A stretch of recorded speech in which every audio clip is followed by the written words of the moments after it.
Salam pemirsa, dimanapun Anda berada, mungkin saat ini Anda sedang di kamar dan ada waktu untuk menonton video ini, atau Anda sedang ada di mobil pribadi, mungkin Anda sedang ada di rumah sakit.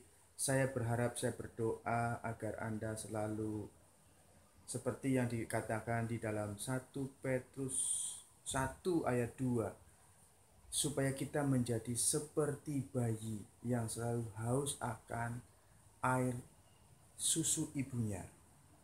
Seorang bayi, saya punya 2 anak, dan yang sekarang 10 bulan, yang paling kecil, dia baru beberapa hari ini mulai tidak begitu banyak minum air susu ibu. Tapi waktu 1, 2, 3 bulan, begitu bangun dia selalu menangis dan minta minum air susu ibu. Pemirsa, itu juga yang dikehendaki oleh Tuhan. Kita buka di dalam 1 Petrus 1 ayat 2. Saya minta maaf, saya mesti cek dulu, takutnya salah. 1 Petrus 1 ayat 2. Sebab saya masih belajar dan saya tidak sekolah teologi ya, jadi saya belajar sendiri oleh anugerah Tuhan. Saya sering ingat firman Tuhan, ayat-ayatnya di mana, di pasal berapa. Saya berharap kali ini tidak salah. Kita buka di 1 Petrus 2 ayat 2.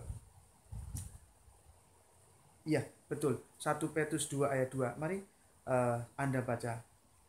Dan jadilah sama seperti bayi yang baru lahir, yang selalu ingin akan air susu yang murni dan yang rohani, supaya olehnya kamu bertumbuh dan beroleh keselamatan. Jadi kalau Anda baca firman ini, 1 Petrus 2 ayat 2. Kalau Anda selalu ingin minum air susu, ingin mendekat dengan Tuhan, selalu ingin baca firman Tuhan, di sini dikatakan, dan jadilah sama seperti bayi yang baru lahir. Ini buat Anda dan saya yang selalu ingin akan air susu yang murni dan yang rohani, supaya olehnya, oleh firman Tuhan, oleh kerinduan kita yang selalu ingin bertumbuh, kamu bertumbuh dan beroleh keselamatan. Kita akan beroleh keselamatan. Pemirsa, ada satu hal di dalam hidup saya mungkin berbeda dengan Anda, yaitu ketuhanan Yesus Kristus. Sekali lagi, ketuhanan Yesus Kristus bagi saya misteri. Karena itu saya terus membaca Injil tiap hari, dan saya juga membaca Al-Quran, tidak setiap hari, jujur. Nah, misteri sekali bagi saya ketuhanan Yesus Kristus. Kalau bukan karena Injil yang selalu mengajarkan kasih, saya sudah meninggalkan kekristenan, jujur. Dan kalau bukan karena digenapinya apa yang dikatakan oleh Injil, apa yang dikatakan oleh Yesus Kristus, dan saya melihat dengan mata sendiri dan terjadi dalam pelayanan saya sendiri. Yesus berfirman di dalam Yohanes 14 ayat 12. Sesungguhnya barang siapa percaya kepadaku, mereka juga akan melakukan perbuatan-perbuatan, pekerjaan-pekerjaan seperti yang aku lakukan, bahkan pekerjaan yang lebih besar daripada itu. Kemudian digenapi lagi dalam pelayanan saya, Markus 16 ayat 17-18. Tanda-tanda ini akan menyertai orang-orang yang percaya, mereka akan mengusir setan-setan demi namaku, yaitu demi nama Yesus. Kalau Yesus sendiri waktu ada di bumi, dia tidak perlu menggunakan demi nama Yesus, sebab dia Yesus sendiri. Tapi kita harus menggunakan nama Yesus atau Isa Al-Masih. Mereka akan mengusir setan-setan demi namaku. Mereka, sekalipun mereka dipakut ular, mereka tidak akan mendapat celah. Sekalipun mereka minum racun maut, tidak akan membahayakan mereka. Mereka akan berbicara dalam bahasa-bahasa yang baru bagi mereka. Mereka akan menumpangkan tangan atas orang sakit dan orang itu akan sembuh. Markus 16 ayat 17 ayat dan 18.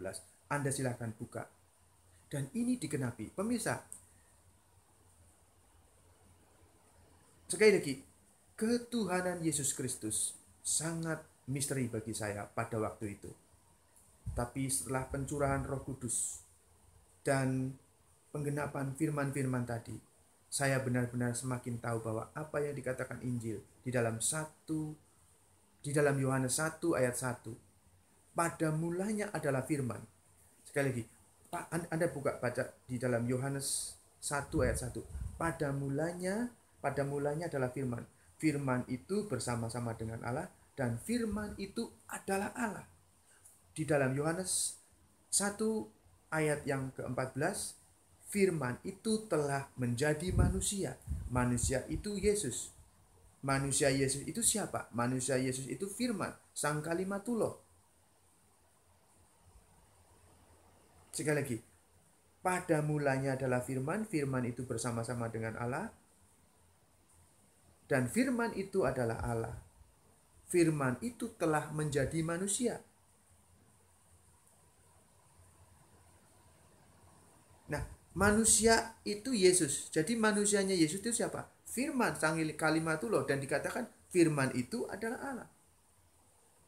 Ini pun susah dimengerti, belum tentu dipercaya. Tetapi Anda bisa lihat, sering saya melihat terjadi perdebatan agama di YouTube saya tonton. Itu selalu orang-orang Kristen, mungkin dia sudah lulusan teologi, dia bisa berbalik dari kekristenannya dan berpindah ke agama yang lain. Karena memang misteri.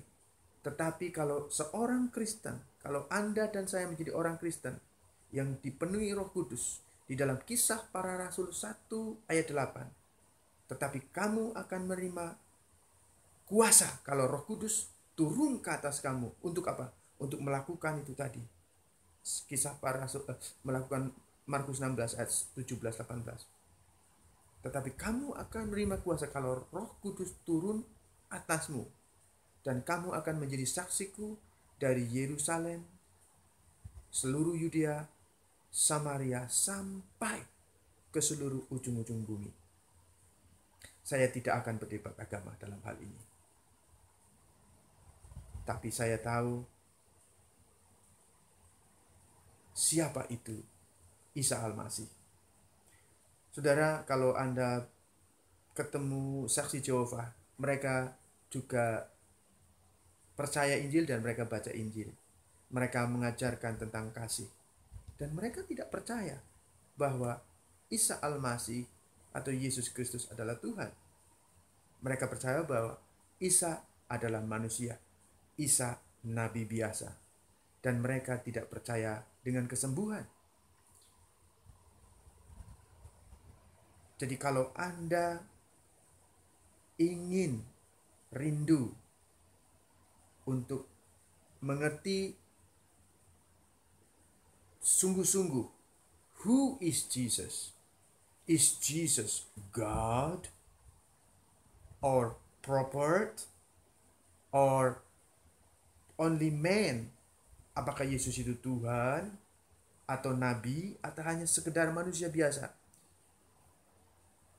I pray in the name of Jesus Christ. Saya berdoa dalam nama Isa Al-Masih Yesus Kristus, agar Anda dipenuhi Roh Kudus, sehingga Anda dan saya akan melakukan apa yang Yesus katakan di dalam Yohanes 14 ayat yang ke-12. Saya juga takut salah, kita baca Yohanes, takutnya bukan di Yohanes 14 ayat 12. Yohanes, minta maaf pemirsa.